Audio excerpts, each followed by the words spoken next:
Hi there, this is Heather of Shutterbug 101. Today we'll be going over the new Nikon Z50, the crop sensor mirrorless camera, and its kit lens, the 16-50. Let's get started.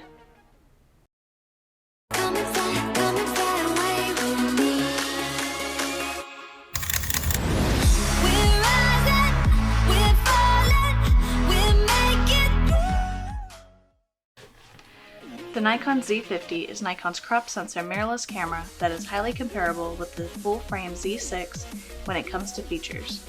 This camera has 21 megapixels, 209 focus points, and a tilting touchscreen. It also has a continuous drive of 11 frames per second to capture action, 4K video up to 30 frames, and HD 1080p video up to 120 frames, has one SD card slot and a microphone port. The Z50 also has built-in Wi-Fi to connect to the SnapBridge app, is environmentally sealed, and weighs less than a pound. Today we'll be going over the buttons, doors, and menus to help you navigate this camera better. Okay, so the Z50, the crop sensor mirrorless camera, I think is a pretty fantastic little thing here. Definitely a little bit smaller than the Z series, still has a really nice grip to it. Which when they were creating the Z series, that was kind of their thing, was, oh, mirrorless you can hold. So it is really comfortable, at least in my hands. Here on the front you can see that's where it states it is the Z50.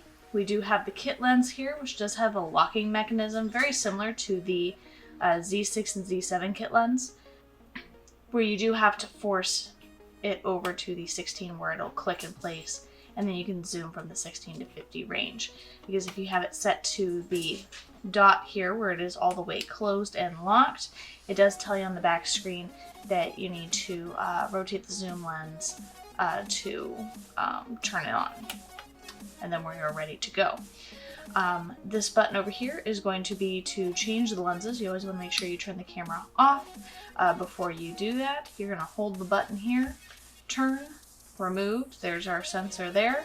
Want to make sure that we're changing the lens. You want to try and keep the camera downward, not facing upward to capture dust. And then when you want to put the lens on, you line up the white dot with the white dot here and click it back into place and you're ready to go. The other two buttons here, which are accessible from the grip. Me personally, I don't like this feature myself. I probably wouldn't use this feature much just because, you know, I like having my stuff accessible on the back and on the top. But if this is comfortable for you, it could be helpful. These here are going to be function buttons. So you have your function 1 and function 2 button available. So at the moment, right out of the box, these, see, the F1 is programmed to white balance, which we will go over here in a little bit. But it would change your color temperature, so warmer or cooler colors. And then the function 2 button, the lower one here, looks like that controls your autofocus. Alright, so when you hit the bottom button, it does control your autofocus. It'll contribute to giving you, if I turn it around here, autofocus auto, manual focus, autofocus continuous, and autofocus single. So that's kind of nice that you have those readily available for you.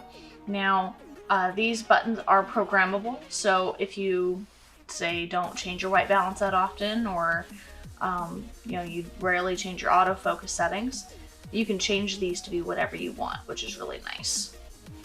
Also, on the kit lens here, because we already went over our zoom ring, this is going to be your focus ring here. So if you were on manual focus after you've changed your autofocus setting, this is how you're going to dial in your focus at that point.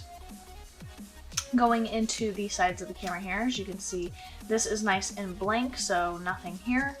But on the other side, we do have a couple doors. So here it's going to be telling us that it does have Wi-Fi and Bluetooth capability, so that's nice. And this door, that's where our mic door is going to be, so that's going to be where our little mic port is.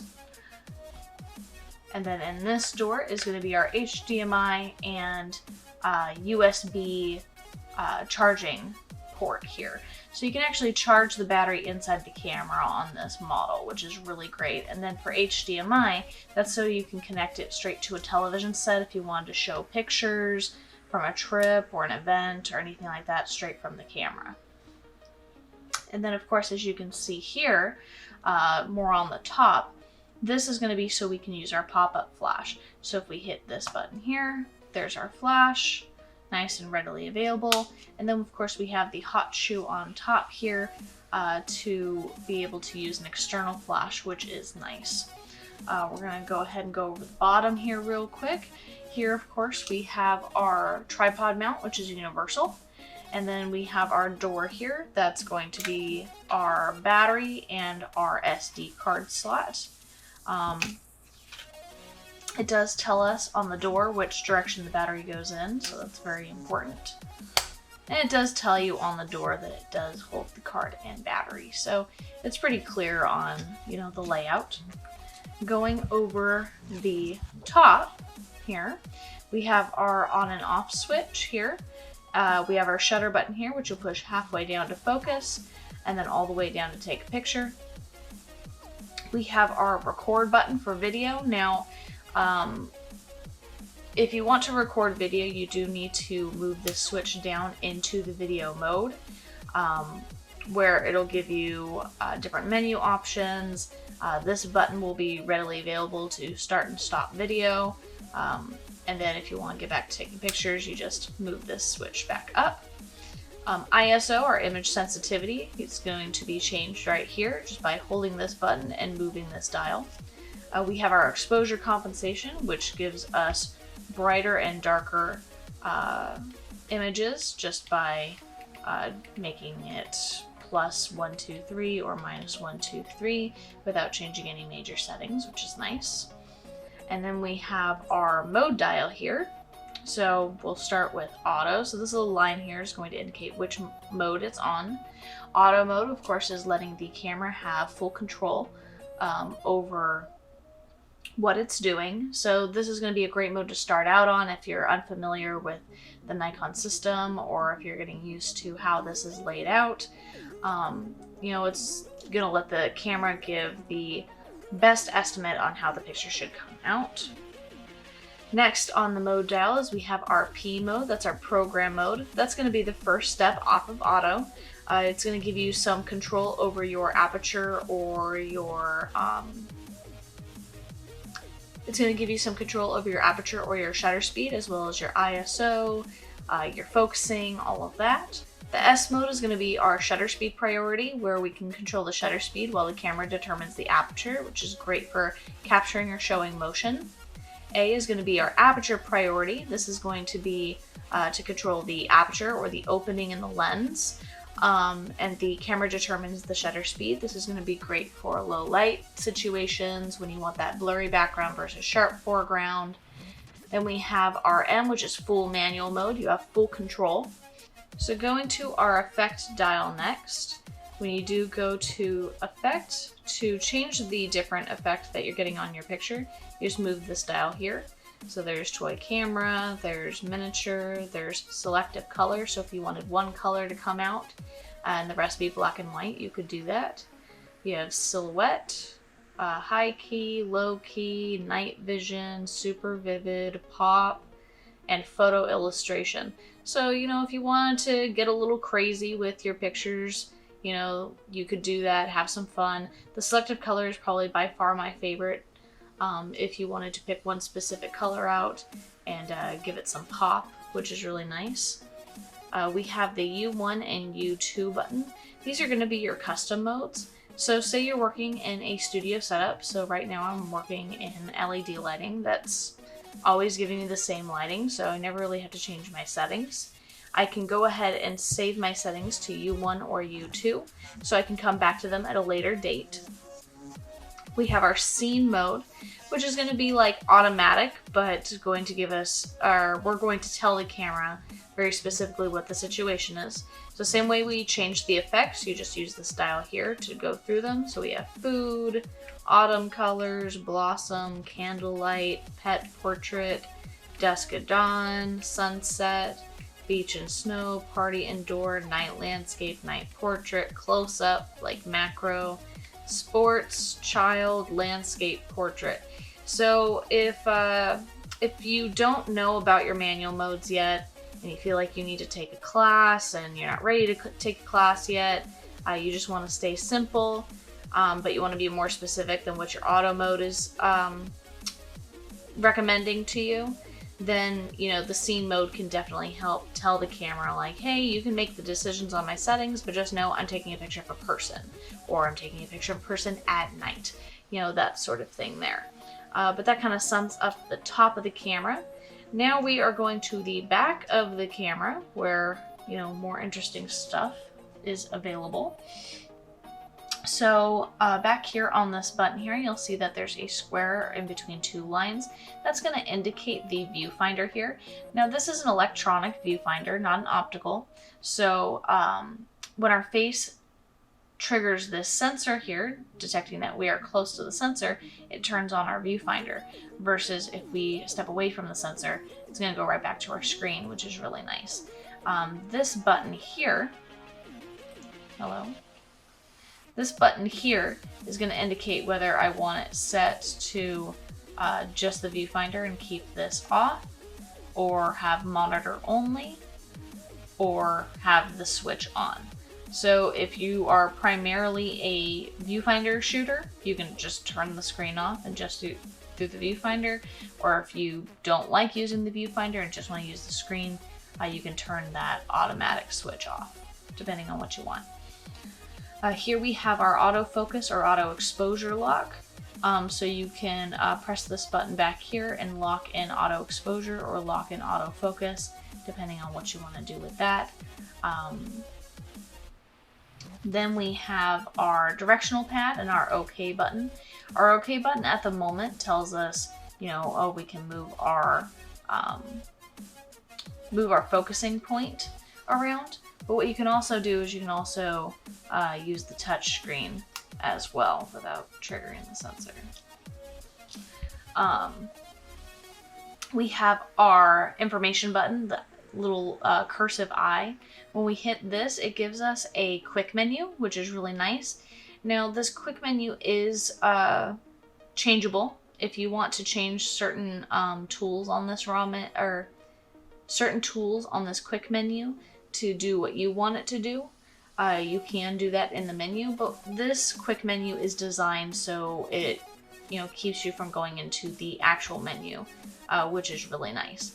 Now you can't tell a lot on my screen, but a lot of these are grayed out because we can't access these on auto mode. So I'm going to switch into my P mode here, and then when I go to my quick menu, we'll be able to access all of these, which is nice. So starting at the top, just going over the what it's programmed to right off the bat. The first one is setting picture control. This allows you to change color. So you can change it to automatic, which is what I recommend for every day. You can go vivid, you can go black and white. We have our white balance, which is also programmed to our F1 button up in front of the camera. Like I said, this kind of goes over color temperature, so you can make it look a little warmer or cooler, depending on what you want. But auto does a really good job for every day. I wouldn't ever really change the white balance if you don't have to. We have our image quality, so if you wanted to go JPEG and RAW, just JPEG or just RAW, you could do that. We have our flash mode for when the flash is up. We have our metering mode, where it's taking the light from, so you could take it from all over the entirety of the image, the center weighted image, or spot metering, so a direct area of the image without it having to be in the center, which is kind of nice. We have our active D lighting. You shouldn't ever really have to use that. It's a lot you know, it's kind of a feature of like HDR. It's, you know, controlling different lighting techniques, so just keep it on auto. You have your Wi-Fi connection to connect to your cell phone, to connect to SnapBridge, where you can transfer pictures from the camera to your phone to share them with friends and family on social media, that sort of thing. Or you can use your cell phone as a remote at that point. We have our release mode, so it's kind of like our drive mode. So you can do a single frame, you can do continuous low or continuous high, which is going to be that 11 frames per second, or you can access your timer as well, which is nice. And we have our VR, which is vibration reduction. That's going to be optical, so it's going to be in the lens. It does not have stabilization in the body, so something to keep in mind there. Focus mode, which we also went over, which is the F2 button on the front of the camera, how it's focusing, because here we have autofocus auto, autofocus single, which is going to be for a single subject, something that's not moving, where it can focus and lock on. AFC, which is autofocus continuous, that's going to allow you to focus on something that's moving, so it'll continually focus as it's in the frame. And then you have manual focus, which you would use that ring for. And then up here, the last one here is our autofocus area mode, where it's autofocusing. So you can kind of go wide, you can go with a single little point, kind of more of a dynamic area, so a larger area, wide area, small, wide area, large, and then just kind of wherever it thinks it wants you to focus. So this would be like a front focus priority. And that kind of sums up how the quick menu is set up as it is. You also have the touch screen on the side here. So if you wanted to change the display of how you're seeing the screen here, you can just touch DISP for the display and change how you want to see the screen. So this is going to be the most simple layout. If you wanted to zoom into a picture you've already taken, you have the magnifying glass here to zoom in. This is to zoom out. We have our playback button, which at the moment I don't have a memory card in this, so we can't view any pictures. But this would be to view pictures that you've taken on your memory card, and then you just use your directional pad to go backwards and forwards through the picture. The trash can, of course, to delete. And then we have our menu, which we're going to go over right now. So our menu here, we're going to go ahead, start up at the top. So the top will give us our playback menu. This is where you can delete, you can rotate your pictures, do a slideshow, those type of things.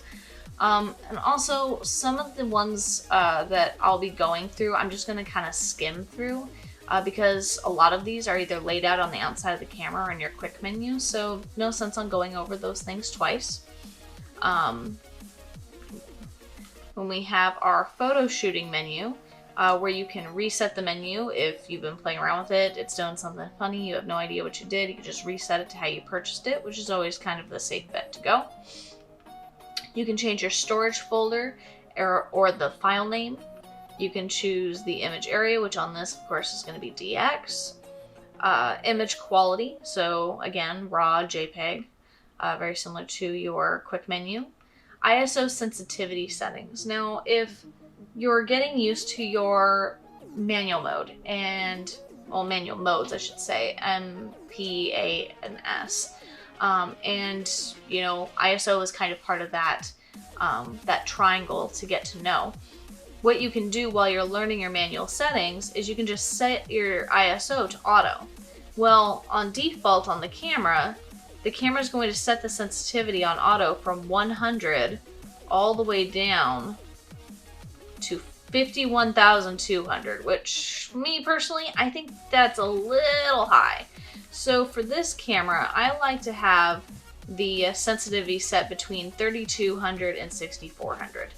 I'm probably going to put mine on 5,000 just to be safe for the pictures that I'm going to be taking with this.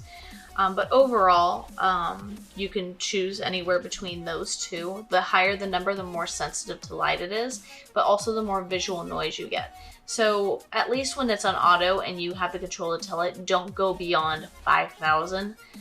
You know that you're not going to be getting any visual noise in your picture if you leave it on auto. So something to keep in mind there. We have white balance again. We have color space. You want to keep that on sRGB. Again, active D-lighting, long exposure, noise reduction. Now, if you work in Lightroom or you work in Photoshop, I would keep this off. If you don't plan on photoshopping your images, go ahead and have it on. That way it's already kind of processing it for you in the camera. But I think you have more control in editing personally.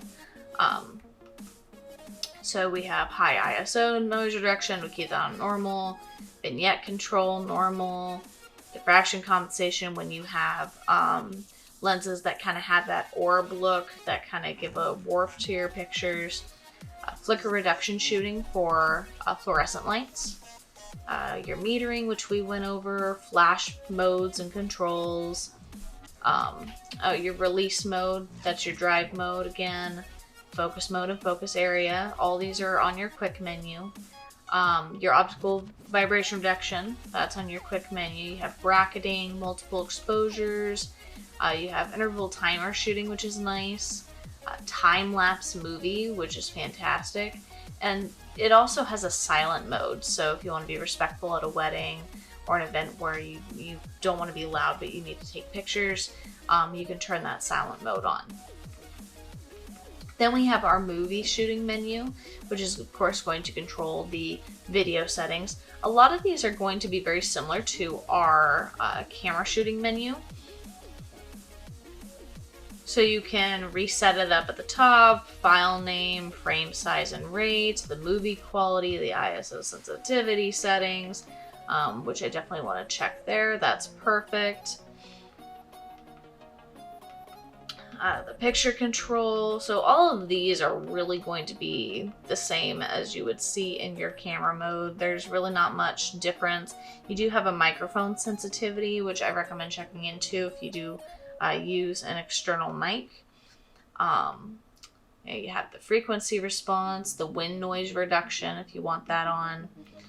Then we have our custom setting menu. Now this is where it gets to where it's like these are like the settings. So we have autofocus, which control, you can choose your autofocus continuous priority section or selection, which is kind of going to be just the wide area. Auto face and eye detection, so it'll detect a face, and if it can detect an eye, it'll pinpoint the eyes, which is great. Focus points used if you want to use all 209. Autofocus activation, focus point, low light autofocus. A lot of these you're just not going to play with, you'll just kind of leave it on the default. Your exposure compensation, center weighted area. Let's see, you got your self timer if you want to change the settings to that. Power off delay. So when playback, you can change when the screen's going to power down to save battery. So right now what I want to do is the standby timer. I want to make it more than 30 seconds because sometimes I stand by a little bit. I'm going to make it a minute. And that's just going to be my preference. So you can change your continuous low mode shooting speed from 1 to 4 frames per second, depending on what you want to do. You have max continuous release, which is up to 100. Exposure delay mode, shutter type, just a lot of these, not going to do much. You do have a framing grid display, which helps you kind of balance out your pictures. You can turn that on or off. It is by default going to be off, but if you have the problem cutting off heads or you feel like you need to crop a lot of your pictures, the grid can really help you compose your shots. You can show the peaking highlights. You can adjust your flash and bracketing settings here. And then your customizing menu. So if you want to customize your quick menu, you can do that here. Your custom controls when you're shooting, custom controls during playback, your command dials, your release button to use. Let's see. And then customizing the quick menu in movie. So essentially all the same here. Autofocus tracking sensitivity. When it comes to video, I like to have mine fairly high so it jumps focus fairly quickly. but that's up to you. And then you have highlight display for movie as well. Then we have our setup menu. Now, formatting your memory card. This is extremely important to get to know. And I'll tell you the reason why, because a lot of people don't realize what formatting a memory card really does. So if you go and take pictures of an event, or you're on vacation, or whatever you're gonna do, after you're done taking pictures, you've backed up the pictures to your computer, you've made sure they're backed up and they're safe after you've removed the SD card from the computer, and you're ready to start over. You're like, I don't need these pictures anymore, they're backed up, they're safe, I did what I needed to do with them, but I want to start over with my card. You want to make sure that you go to format memory card instead of just deleting with the trash can. Now, if you're out there in a pinch and you're just like, oh, let me get rid of some of these pictures that I don't need while I'm on the event so I can make myself some extra room or save myself some time later from deleting on the computer, you can do that. That's fine. But when it comes to clearing out the card to use it as new again, you want to make sure you format it, because when you use the trash can, it's basically what it's doing is it's taking the file and putting it into an invisible recycling bin. So even though you can't see it, the data is still available on the card. When you format the memory card, you're actually clearing it out and permanently deleting all the data in the files. So it's just, when you keep deleting it with the trash can, all that data can pile up on top of each other and cause corruption. It can cause problems. Your pictures won't be accessible. It can just cause problems down the road. So to avoid any loss or sadness from losing any memories, make sure that, once a month, depending on how much you shoot, format your memory card every now and then. Let's see, you have saving your user settings, resetting your user settings. So you have your language. You can change your time zone and date here, your monitor brightness, viewfinder brightness, the color balance, autofocus fine tune. You can do copyright information, the beep options if you want it to beep when it's focusing versus it being off.